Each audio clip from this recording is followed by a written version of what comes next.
I have some things that have been on my mind lately, and I wanted to share those things with you because we're living in turbulent times at this particular point. We have hate, injustice, senseless killings, COVID, defaming, and lack of voting. These are just some of the things that we are experiencing. Before I go any further, I want you to take you to the Bible. And in Genesis 1, verses 3 through 5, it reads, "And God said, Let there be light, and there was light. And God saw the light, that it was good, and God divided the light from the darkness.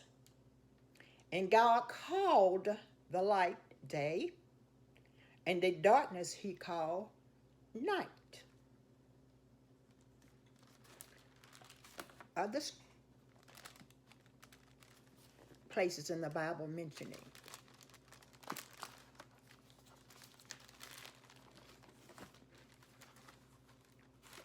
darkness and light in John 1, 4, and 5, where it reads, "In him was life, and the life was the light of men.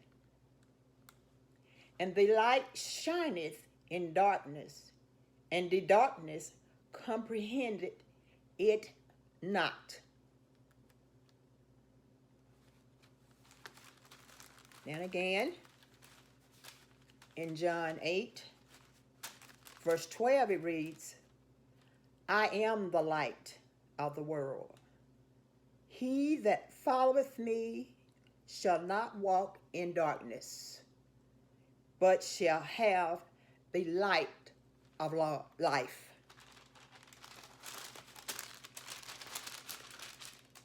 And then in John 9,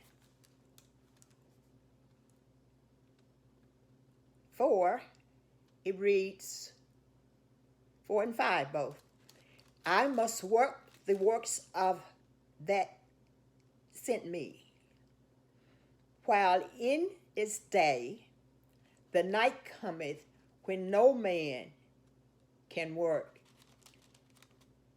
As long as I am in the world, I am the light of the world." And then again, John chapter 12,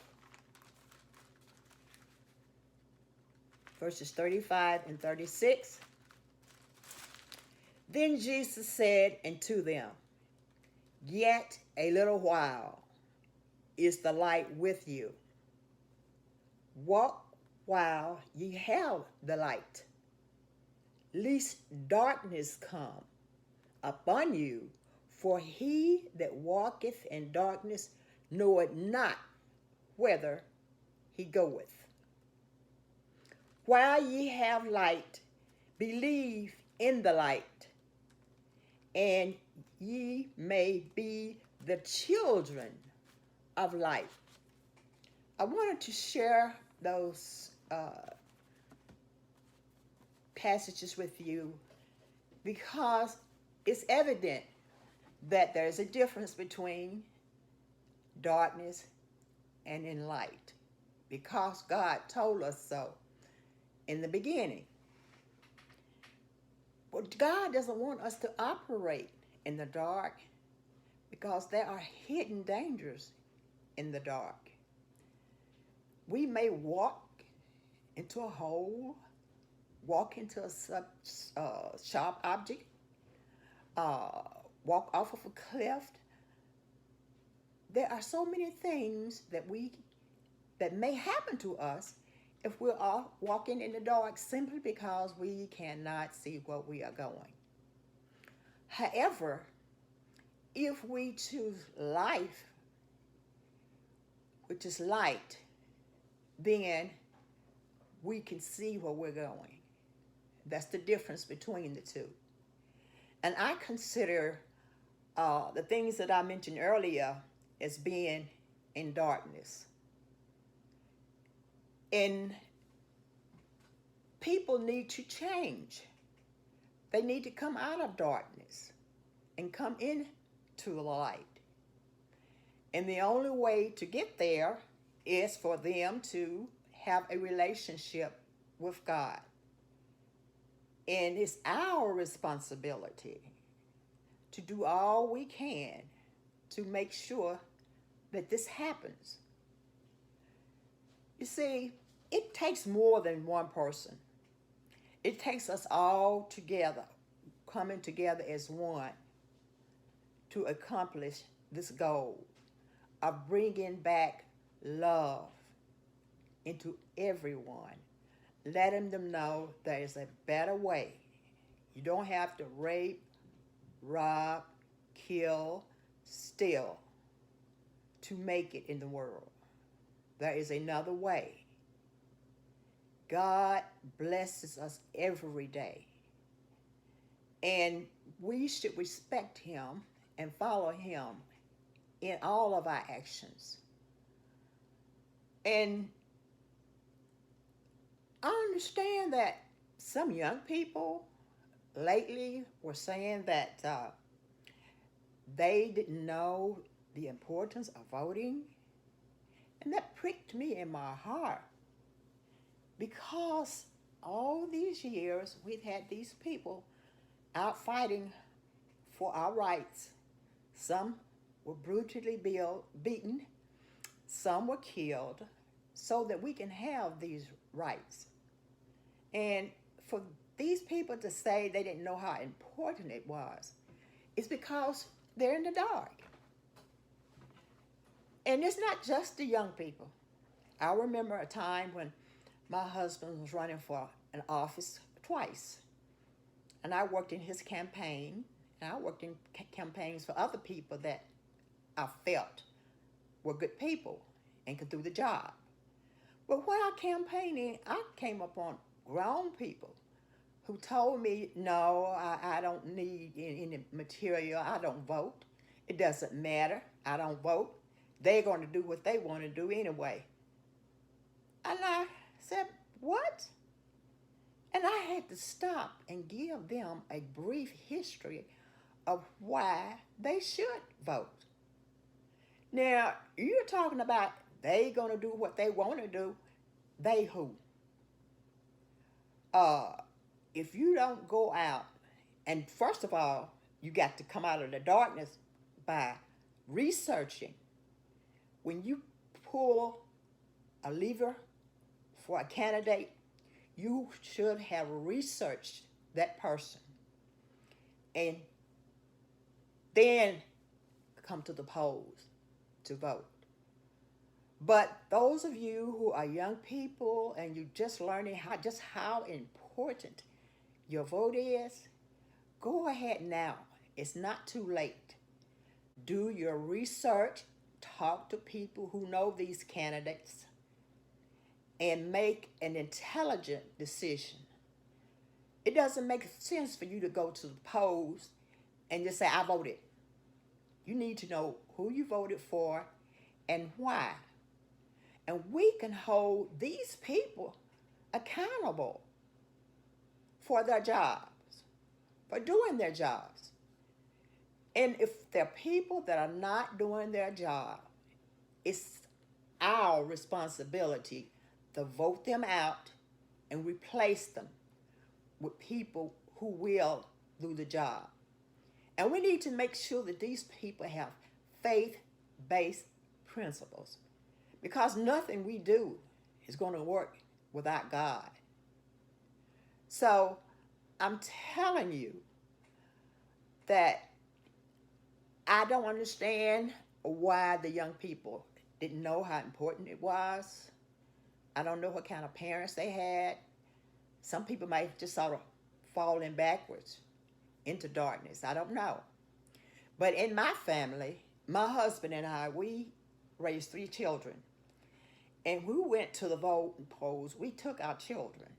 They couldn't vote, but they watched us. And we spoke about voting and why we vote for people in the home. And so every time voting, a time to vote came around, we went as a family unit, all 5 of us. It's just like going out to dinner or going to church. It was a custom in our home. That way, our children can't say they don't know why they should vote. When you don't vote, I mean, you sound like I'm not important. I don't matter. That's what you're saying. You're going around here talking about lives matter, Black lives matter. All life matter. And when you don't go there and vote, then you are voting against yourself. How do you think the president got into his position? Because you didn't vote. So if you're not pleased with what's going on, turn on the light. Research these people, these officials, governors, presidents, whatever office they hold. Come out of the darkness by researching. And once you've researched, then go to the polls.